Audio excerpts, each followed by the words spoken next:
Si no fuera por el estero, yo no sé lo que hubiera sido de mí.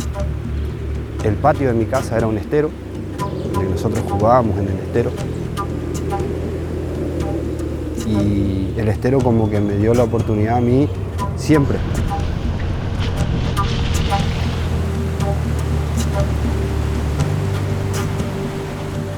Para mí perdemos todo. Para mí yo perdería mi vida. O sea, te hablo de mí, que yo estoy acá desde el inicio de Concepción. Fui el primer guardaparque de provincia instalado en esta localidad y prácticamente viví el proceso de todo el avance que tuvo Iberá, el beneficio que trajo al pueblo, a la sociedad, no solo al pueblo de Concepción, sino a la provincia misma. Hoy una provincia turística y hablan de turismo en Iberá y todo eso se debe al potencial que le dio Iberá a la provincia. Y perder el Iberá es como, para mí es sacar una parte de mi vida. O sea, si te sacan un órgano de tu cuerpo, no podés seguir vivo, por más que tenga todo el resto. Mucho va a seguir vivo de mí, pero sacarme el Iberá es como sacarme la vida prácticamente, un órgano.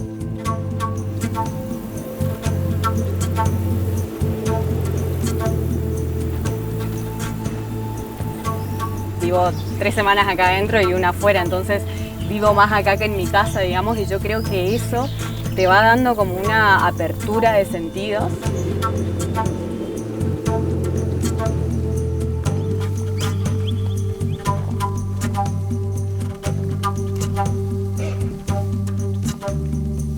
Ojos del Cielo, para mí, es un nombre, primero que es muy hermoso y muy inspirador. Me parece que un sueño que siempre tuvimos como humanidad es poder volar, es poder ver las cosas desde el cielo, y creo que nos da una perspectiva totalmente distinta y que va a enriquecer la mirada que tenemos sobre el Iberá.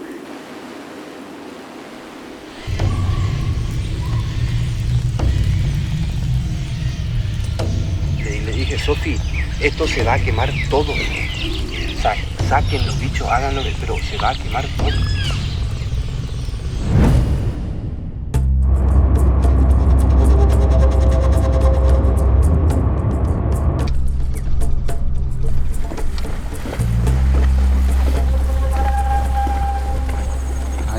Por lo menos con han imaginado, han hecho una alegría como de turismo, mía, y de practicar ya poder los paseos, mía.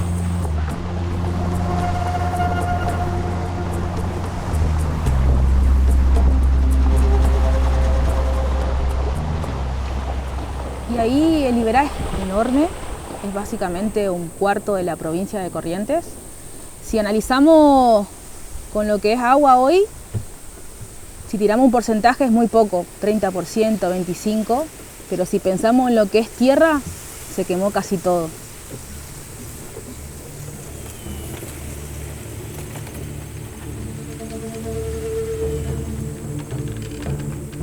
Podemos hablar de un 90% tranquilamente de lo que es tierras altas, pastizales, monte. Todo esto que ven acá con agua estuvo seco.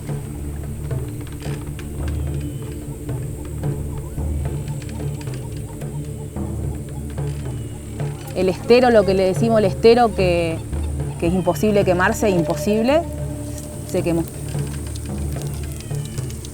Hubo un Federico y señoras de Mamañati, como se botan de Aputún de Catuya y Azupía, o Garrapea, a orillita, la masiega, va hecha por acá. Pero Funuco, la puma que estamos allá metro con apitir la llama mía, pero agarrar la tarde. Negro, humo, ceniza. Uno dormía, por más que esté dentro de la casa, dormía con humo, era todo gris. Parecía que iba a llover todo el momento porque uno no veía el cielo. Este color celeste dejó de existir por meses. Pero después, al otro día, la misma cosa que en dos huellas, voy a todo mi remolino, me dice como llama. La ceniza. Voy a tonteito, al humo. Sin donde Catuya Supirán, de Catuya Bahía, Joque.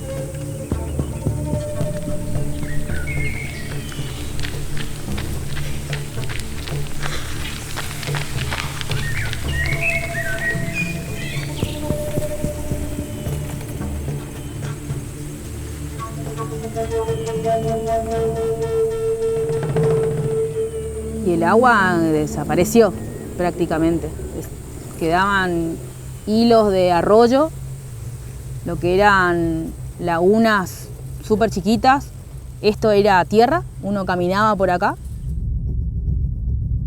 5 días enteros sin de catui de rapue es hasta ella botu pachuine no sé yo mía hay que de cotu mía va a para siguiendo de catui mania su piachi ore cuero sea los ocho pe muy y no mo al lado me ende un poquito su piación no mía que a veces cerrado te cual ni en el catui va ella pues apenas de coi me ayuda que con otro o juez esta ayuda. De este lado. Sí, al lado web, ninguna la gente no tiene ninguna ayuda. ¿Y por qué de este lado no tienen ayuda? No sé.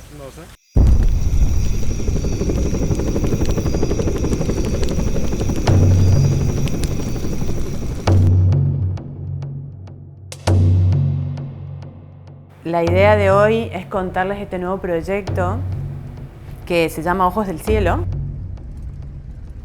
Junto con nuestros socios Idea for Change y Maima, que también fueron socios en el proyecto anterior, surgió porque cuando estábamos haciendo el final del proyecto Starlight Iberá, íbamos atrás y adelante del fuego. Fue la época en la que salíamos de un portal, venía el fuego y bueno.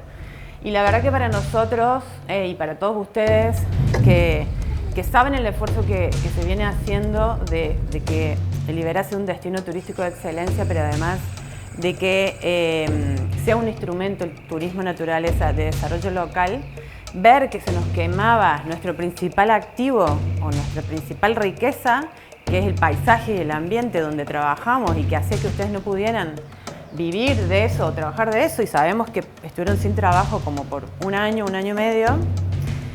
Todo ese dolor que vimos hizo que pensáramos en, bueno, nosotros como fundación tenemos que pensar qué podemos hacer para, además de seguir generando oportunidades de trabajo, qué podemos hacer por el cambio climático, qué podemos hacer para cuidar el humedal del cambio climático, porque esto no va a cambiar, posiblemente se va a empeorar. Entonces ahí es donde dijimos, bueno, vamos a innovar en la conservación del humedal y la diversificación de actividades económicas de las comunidades locales con la tecnología de drones.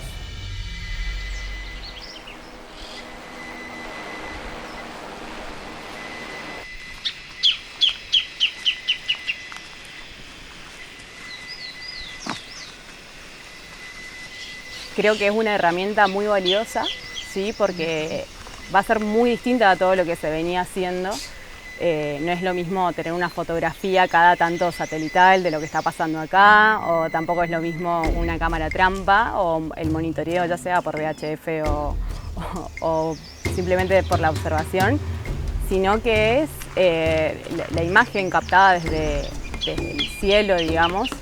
Va a tener ciertas particularidades que tienen que ver, por un lado, no sé, poder filmar un bicho que puede ser potencialmente peligroso, pero que filmado con el dron lo podemos observar perfectamente, tanto dónde está como el comportamiento, sin afectarlo a él y sin que nos afecte a nosotros. Tenemos señales, marcaje.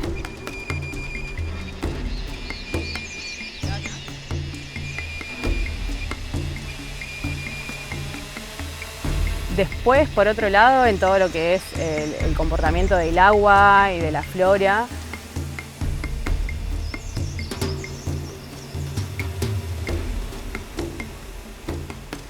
el proyecto Ojos del Cielo tiene un ciclo de formaciones en donde no solo vamos a capacitar a pilotos de drones, sino que a cada uno se les va a otorgar la posibilidad de especializarse en algún área, por ejemplo, interpretación de imágenes satelitales o en turismo para turismo de naturaleza, hacer monitoreos también de fauna, en conservación y poder seguir a las distintas especies que están siendo reintroducidas.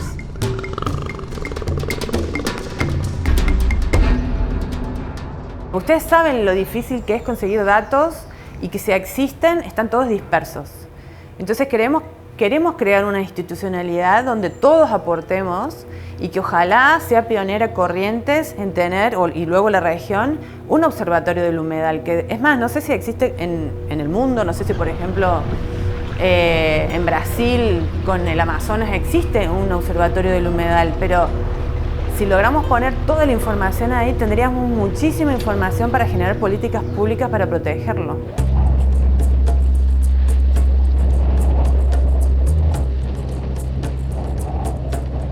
De mi punto de vista, los drones tienen un potencial importante para todo el desarrollo de estas áreas tan nuevas en su ser, más que nada en la prevención de catástrofes, desarrollo de actividades de diferentes tipos, más que nada en el rubro turístico, que es el área que se desarrolla en estas áreas protegidas.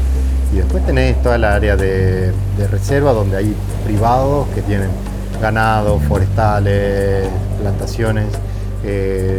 Nosotros mismos tenemos que hacer un relevamiento de las tierras que corresponden a parques provinciales, parques nacionales. Nos sirve muchísimo el uso del dron dentro del área de Iberá.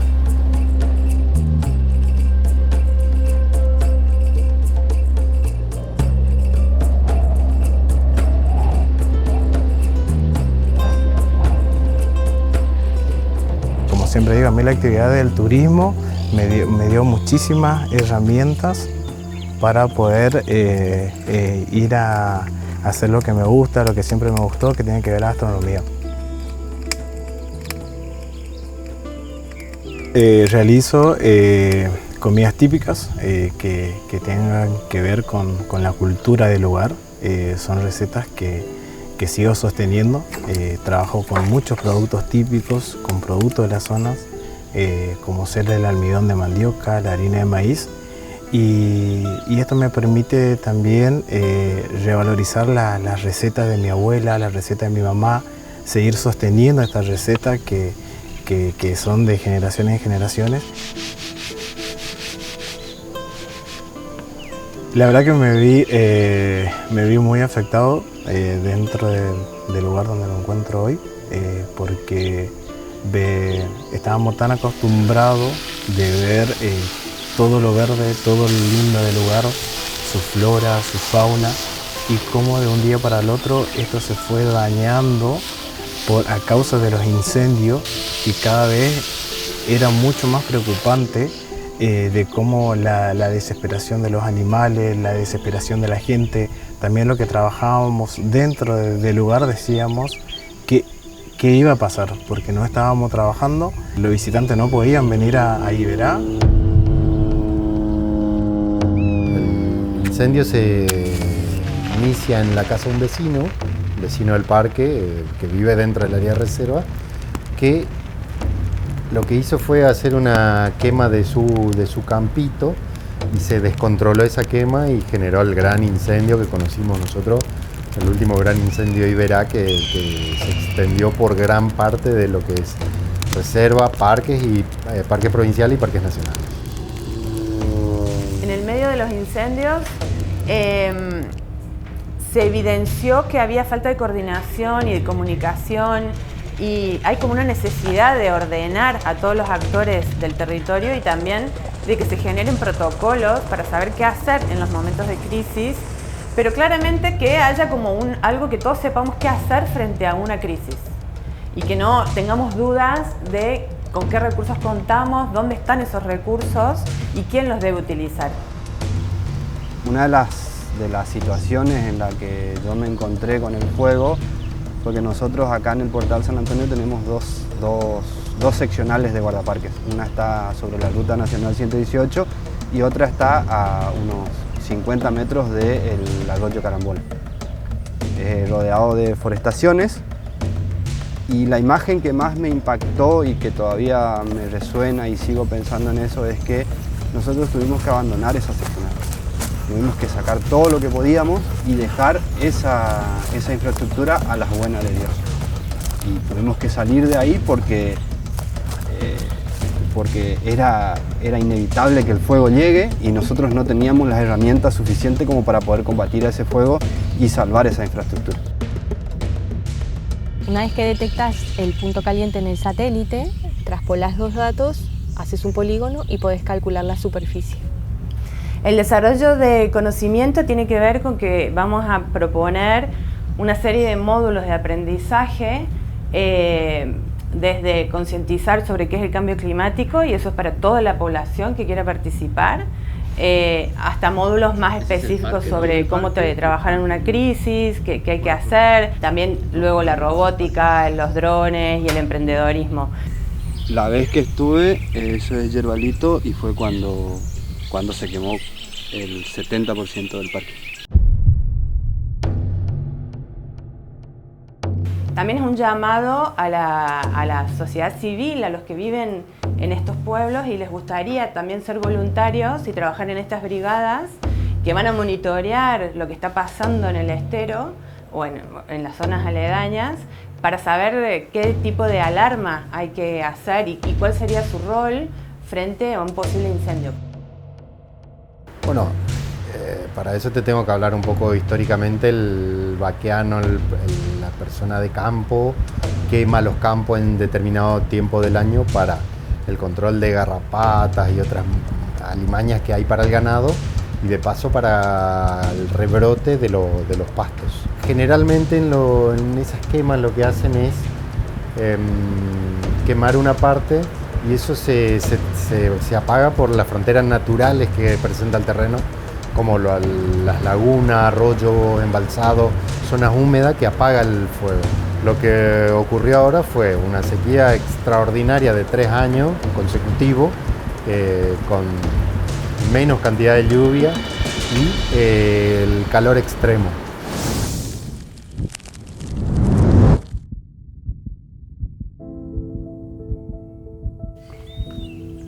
El tema de si puedo.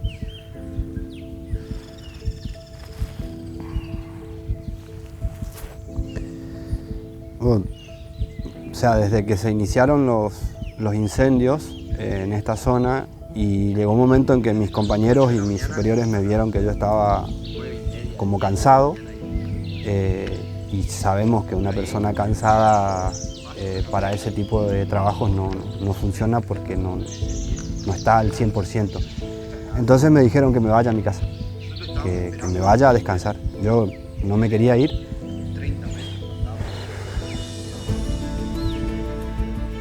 Es como que es una conexión muy fuerte la que tengo con el estero. Perder el Liberá no es algo que me podría imaginar, porque haber vivido los incendios en Loreto me demostró la capacidad que tiene Liberá para recuperarse. Pero sí, el golpe que recibió Liberá fue duro, porque se vivió fuerte. En lo personal, estar en el pueblo de noche y que sea de noche arriba y el horizonte esté naranja por la cantidad de incendios que había era bastante fuerte. Entonces, si hubo un momento que Liberá parecía perderse era ahí, y si no se perdió no creo que se pueda perder. Y sí, eran las florcitas, justo acá no estamos en el ambiente, pero eran las florcitas blanquitas que uno veía del gris, algo que decía, puedo sobrevivir, y eso somos sobrevivientes del estero.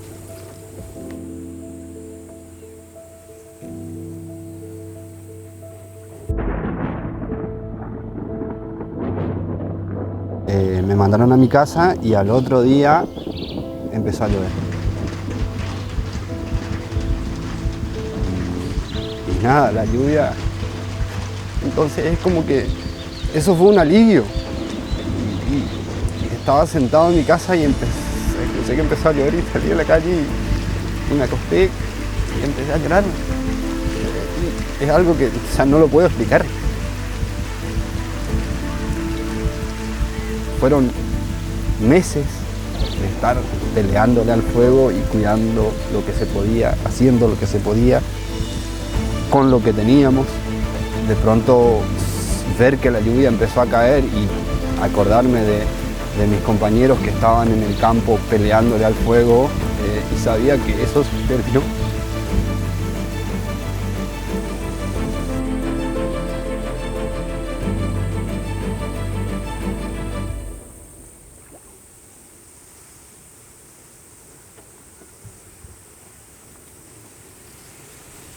Pero sí, uno aprende acá y aprende a querer lo que tiene alrededor. Yéndose incluso a la ciudad, uno empieza a ver distinto lo verde que todavía tenemos en Corrientes, en las ciudades. Pero sí, los pequeños colores que iban surgiendo después de las cenizas eran esperanza de que esto iba a poder seguir pasando.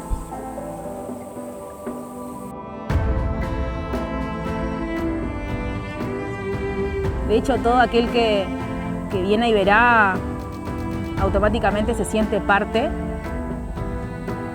No sé cómo, pero ya es una parte de Iberá y nada. Y lo que uno aprende acá con Mingo, con Nico, con los guías, no está escrito.